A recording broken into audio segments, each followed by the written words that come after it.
Part 2. The Law. Welcome back to Paranormal 101. Following on from our previous video, we will continue with the law and behaviours associated with ghosts and spirits. As before, please make use of the comments section as we would love to hear any and all feedback regarding the new videos. Let's begin. It is commonly agreed that ghosts and spirits are bound by a set of natural laws unobserved in the physical realm. There is absolutely no scientific proof related to spiritual behaviour, and so much of this topic is bound purely in speculation or patterns found in all recorded paranormal activity. At its most base level of description, a ghost is the essence, soul, or energy of a living person which for a variety of reasons remains trapped between the world of the living and the dead. This of course requires the existence of an afterlife and human essence itself, both of which are beyond scientific proof, but this is the most commonly accepted understanding of ghosts as we have at the time of writing.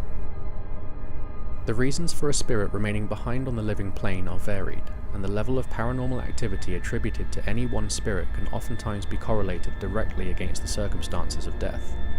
A person with a fondness for a certain location may have invested so much emotional energy at said location that their likeness could be experienced after death, spending time there as it would have in life.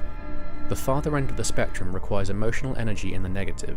A murder or suicide victim would expend an unfathomable level of emotional energy at their time of death, which could very well tether the spirit to that location in something akin to a personal hell. The haunting which stems from such an event is likely to be one of severe physical activity, where the entity lashes out in anger or frustration, often affecting the physical world in ways such as moving objects, audible cries, or threatening physical manifestation. There is no single category of spiritual manifestation.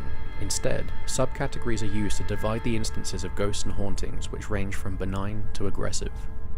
Death echoes are the completely harmless replay of emotional energy left behind by an individual after death. They display no intelligent behaviour in regard to human interaction, cannot be summoned or controlled, cannot interact with physical objects, and will most commonly be reported as visible apparitions, walking calmly through an area or room on occasion, and either vanish at random or pass through a wall or other solid object without any other activity until the next time they repeat the same routine. Repeating apparitions are the most frequently experienced intelligent spirit. The word intelligent is used here not as a description of their function as an entity, but rather to distinguish them from death echoes, in the sense that they will respond to and interact with the living in a limited capacity.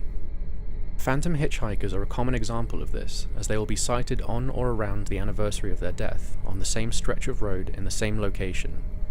Interaction will take place in the way of requesting a ride to a location, entering the vehicle, but vanishing before the destination is reached. Since they never arrived at their chosen location in life, they can never do so in death. Object-tethered spirits buck the trend in terms of rules and behaviour, which can lead to some higher levels of physical interaction as well as more violent phenomena. Haunted items such as paintings and dolls are spoken of regularly and have rightful place in popular myth and stories. A well-known instance of this is the painting of the Anguished Man. Said to have been painted by an incredibly disturbed individual, the painting was created with the artist's blood mixed into the paint, and upon its completion he committed suicide. People in possession of the painting have reported a man made from shadow lurking throughout the house, as well as screaming and crying coming from the painting's location at night. The premise of such paranormal activity requires similar instances as other hauntings.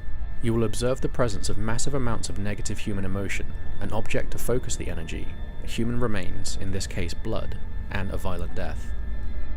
With other objects, most commonly dolls, the object is of great personal importance to its owner, and can often be found to have been made in the owner's likeness, and sometimes with the owner's hair, and since dolls are primarily a child's toy, the death of a child will always be one of mass negative human emotion.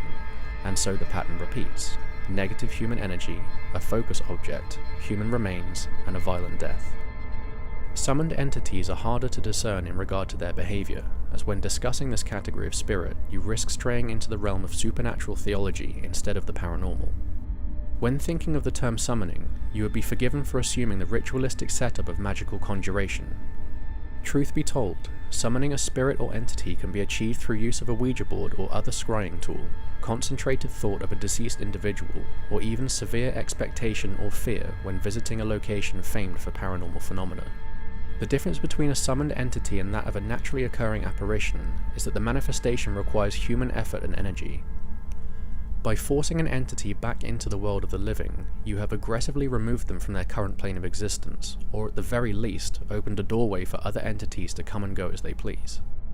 This leads to some very unpredictable behaviour, though likely violent, and the open doorway to the spirit world allows for the passing of beings perhaps not of human origin. Ouija boards often leave open doorways due to inexperience with seance protocol, and can lead to very problematic phenomena around the home or location the board was used. One could expect troubling sounds throughout the night, objects moving or breaking, verbal or written communication, physical apparitions, and even physical attack. Vengeful spirits are by far the most dangerous manifestations of spiritual energy.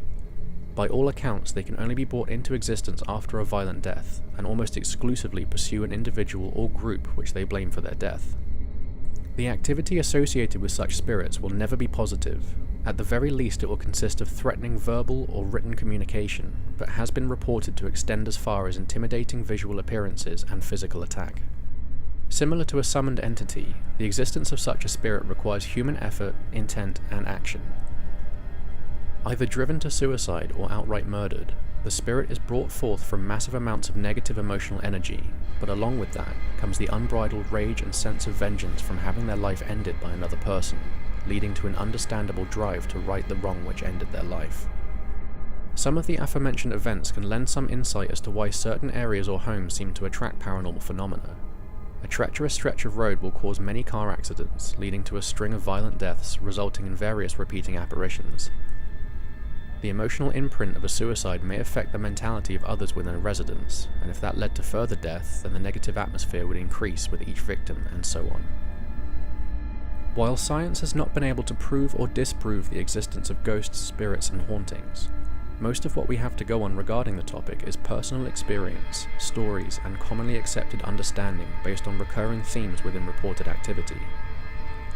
One of the few areas of paranormal activity that science could shed some light on would be the apparitions themselves. We hope you enjoyed the second part of this new series. Please let us know what you think in the comments section, and we will continue in part 3, where we discuss the science of ghosts, spirits, and hauntings. Until next time.